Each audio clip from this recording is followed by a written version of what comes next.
o mar non descansa. Bate contra estas pedras como se quixese lembrarlles que nada é eterno. Levo meses escoitando o mesmo son, a auga contra o muro, o ferro das portas, os pasos dun garda que nunca fala. Non sei se sairei vivo deste castelo, nin sequera sei se o pretendo, pero mentres me deixen papel e tinta, aínda son dono da miña memoria. Escribo coa man que me queda, a outra deixouna a guerra. E non foi a primeira cousa que me quitou. Chamáronme comandante, chamáronme alcalde, chamáronme rebelde. Eu só fun fillo dun boticario que cría na liberdade. Fun aprendiz dun mestre que me ensinou que a razón vale máis co medo. Fun un mozo que pensou que o mundo podía mudarse coa vontade dos homes. Agora escribo para non me esquecer, para que a humidade destas pedras non borre o que fomos, para que os meus fillos saiban que non todo foi silencio. Se estas palabras sobreviven, que non falen de min, que falen do tempo que nos tocou vivir, porque a liberdade non nace nos decretos, non nace nas proclamas, nace na conciencia dun home que decide non baixar a cabeza. E mentres o mar siga batendo contra estes muros, eu seguirei escribindo. Cando era neno, a guerra non era unha palabra, era un ruído. Un día de feira, os gabachos entraron no recinto como se fose seu.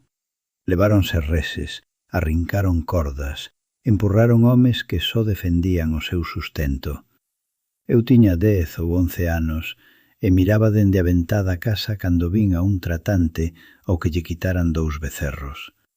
O home abalanzouse contra un soldado co pau de tanguer. Non era valentía, era desesperación. Deulle, pero o francés respondeu cun sabrazo nas súas costas. Caíu no chan, o sangue mesturouse coa terra da feira. Meu pai saiu da botica para atendelo. Eu baixei detrás del. Non me esquecerei os lamentos dese home.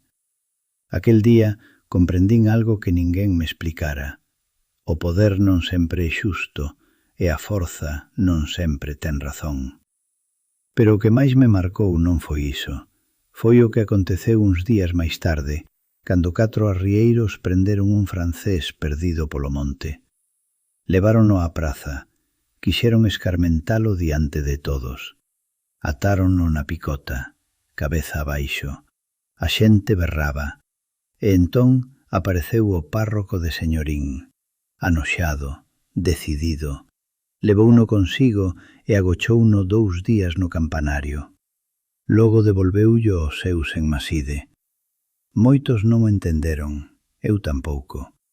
Pregúntome aínda hoxe se aqueles eran tempos para compaixón, se a clemencia depende de quen sexa o ferido ou de quen sosteña a cruz. Meu pai gardou silencio, pero algo cambiou nel, e algo cambiou en min. Ata entón cría que o mundo era sinxelo, bos e malos, os nosos e os outros. A feira ensinoume que a liberdade non nace da rabia nin da vinganza, nace dunha decisión, e esa decisión comeza moito antes de empuñar unha arma. Nesta parte debo lembrar ao meu mestre, Vicente Pazo, un home a quen ata as pedras escoitaban. Non era home de berros nin de grandes xestos, falaba baixo, mais cando falaba, todos gardábamos silencio. Vicente ensinaba a pensar, falaba dos antigos gregos, dos estoicos, da razón como disciplina e da virtude como costume diario. Dicía que a paixón sen forma é el lume que devora, que quen non domina as súas emocións acaba servindo as emocións doutros. Repetía que a liberdade comeza por gobernarse a un mesmo. Lembro unha mañá na escola. Un rapaz perdeu os nervios e empurrou a outro contra o chan. Agardábamos un castigo. Vicente achegouse a modo, ergueu ao ferido e mirou ao agresor en silencio. só lle dixo: se outro pode mover a túa ira, non me es dono de ti. Aquel silencio pesou máis que calquera reprimenda. Chamáballe eudemonía, a serenidade de aceptar o que non depende de nós e actuar con firmeza no que sí depende. El vivía así, sen estridencias. Moitos confundían aquela calma con fraqueza. Eu tardei anos en entender que era forza contida, a forza que non precisa ruído. O día do seu enterro pediu que ninguén chorase, só un ramallo de loureiro sobre a lápida. A virtude, dicía, non precisa adornos. Daquel home aprendín algo que hoxe, nesta cela, sigo repetindo. A educación é ferramenta política. Ensinar a pensar é máis perigoso que ensinar a disparar. Porque a verdadeira liberdade non nace da rabia, nace dunha decisión sostida no tempo. No inverno de 1820, a noticia non chegou envolta en bandeiras, chegou a cabalo. Un mensaxeiro detívose diante da botica do meu pai. Aínda escoito os cascos sobre a pedra mollada. Entrou sen cerimonias, coa respiración cortada. Non traía pólvora, traía palabras. Riego levantárase en Andalucía e o exército pedía constitución. Na rebotica, onde tantas noites se falaba en voz baixa, agora fíxose o silencio. Aquel cuarto pequeno, con cheiro a alcohol e ervas secas, levaba anos sendo máis ca unha farmacia. Alí pesaban fórmulas e tamén ideas. Desa xeración aprendín que a política non sempre nace nos palacios. Ás veces nace entre frascos de vidro e cadernos gastados. Poucos días despois, Fernando VII xuraba a Constitución. Non por fe, por forza. Non houbo festa desmedida, houbo unha euforia contida, case incrédula. O liberalismo deixaba de ser segredo. Xa non era murmurio entre arrieiros, nin conversa a porta pechada. Era lei, e iso cambiaba o todo. Na botica xa non falaban ás agochadas, falaban coa porta entreaberta. Mais mesmo naquel momento escoitei ao meu pai decir que os reis non mudan a alma por decreto. Daquela comprendín que a liberdade non sempre entra rompendo portas, ás veces entra con tinta. E cando a tinta prende nun pobo que aprendeu a pensar, non é doado borrala. Cando meu pai morreu, a casa non se derrubou. Non choramos, simplemente quedamos silandeiros. A casa e o negocio quedaron sobre os meus ombreiros. Non houbo tempo para lamentacións longas. A botica debía abrir cada mañá. A concesión do correo non podía deterse. Quedei a cargo de todo, da casa, do negocio, da miña nai, e sobre todo dos dous pequenos. Anxo e Tareixa mirábanme como antes lle miraban ao seu avó.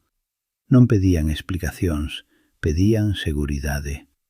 Os dous maiores xa estaban facendo a súa vida, casados, coa súa propia responsabilidade. Eu xa non era só fillo, era sostén. Foi naquela etapa cando comecei a comprender que a liberdade non se defende só nas palabras, senón na constancia diaria. E mentres asumía aquel peso, a figura de Xosé María Chao fíxose máis presente. Casado coa miña irmá Francisca, estableceuse en Ribadavia coa súa botica. Pero non deixaban de visitarnos. Os dous fixemos amizade. Había algo nel que me lembraba ao meu pai. Non no xesto, non na voz, sino impulso. Home formado no batallón literario, voluntario médico na guerra cos gabachos, e convencido de que as ideas progresistas non eran moda, senón deber. Miraba máis alá dos tempos. Falaba de proxectos con firmeza, non con ilusión vaga. Ao seu carón comprendín que o legado do meu pai non rematara coa súa morte. Coido que vin nel o seu espírito xemelgo, de vidas parellas. Se meu pai representaba a conciencia, Chao representaba a acción organizada. E eu, entre o meu legado e o que estaba a aprender, comecei a definir o meu propio camiño. Non todo se decide nos plenos nin nas prazas. Hai momentos que non fan ruído e, porén, cambian a dirección dunha vida. Coñecín a Carmela nun tempo no que aínda estaba aprendendo a escoitar. Ela non buscaba convencer. Tiña esa firmeza tranquila que non necesita exhibirse. Mentras outros debatían principios, ela preguntaba consecuencias. Non foi un encontro de exaltación, foi recoñecemento. Carmela non admiraba cargos, observaba carácter. E eu comprendín axiña que diante dela non servían discursos, servía coherencia. Se meu pai me ensinara o peso da conciencia e o chao a forza da organización, Carmela ensinoume algo máis difícil, a responsabilidade íntima, a que non se exerce diante da xente, senón dentro da casa. O noso matrimonio non foi unha celebración de aparencias, foi unha alianza moral. Un acordo silencioso, manter dignidade mesmo cando o vento cambiase, non afastarnos da xustiza nin cando resultase incómoda, non permitir que a ambición ocupase o lugar da rectitude. Casar foi asumir que a miña vida xa non me pertencía só a min. Co nacemento dos fillos comprendín outra dimensión do compromiso. Xa non se trataba de ideas nin de proxectos municipais. Tratábase de futuro, de deixar un lugar, un mundo máis digno, máis libre do que atopara. Cada berce na casa facía máis pesada a miña responsabilidade pública, porque gobernar non era xa unha cuestión de convicción persoal, era unha cuestión de herdanza. E así, entre o latexo da casa e o rumor da praza, comecei a entender que o verdadeiro liderado non nace do poder, senón do equilibrio. Amar foi o meu primeiro acto de goberno. A miña vida pública non comezou nun despacho. Comezou cunha escopeta ao lombo. Eu pertencía á xeración que medrou escoitando falar da guerra contra o francés. Meu pai e os seus compañeiros non combateran por teoría política, combateran por dignidade. Mais despois da guerra chegou outra loita, non xa contra un exército estranxeiro, senón contra a vella tentación de non mudar as cousas. Cando a Constitución abriu unha fenda de esperanza, moitos comprendemos que non abondaba con celebrala. Había que defendela, porque os privilexiados, acostumados a decidir sen dar explicación, non estaban dispostos a perder as súas regalías. Foi nese contexto cando se organizaron as milicias nacionais. Non éramos corpos profesionais, senón cidadáns comprometidos coa orde constitucional. Homes que asumimos a responsabilidade de garantir que a lei fose algo máis ca tinta sobre papel. A min foi o chao que me empurrou a dar o paso. Faloume non de gloria, senón de deber. Se non o facemos nós, díxome, fará o quen queira desfacer o que tanto custou conquistar. Aí aprendín disciplina. Aprendín que a autoridade non é mandar, senón responder. Que portar armas obriga a ter a cabeza fría. As tensións non tardaron en aparecer. Moderados que temían a ruptura, exaltados que sospeitaban de calquera prudencia. E mentres discutíamos entre nós, os antigos poderes agardaban o erro. A milicia converteuse nunha escola política. Organizábamonos, votábamos, asumíamos responsabilidades colectivas. Era o exercicio práctico da cidadanía armada. Co tempo, non por ambición, senón por constancia, encargáronme máis responsabilidade. Primeiro unha sección, despois a coordinación, e finalmente, comandante. Non sentín orgullo militar, sentín peso, porque comprendín que xa non defendía só unha vila, senón unha idea, que o poder debía responder ante os cidadáns. Meu pai loitara contra o invasor, A nós tocounos loitar contra a regresión. E aprendín entón algo que hoxe, nesta cela, sigo sostendo. Non herdamos unha patria libre, herdamos a tarefa.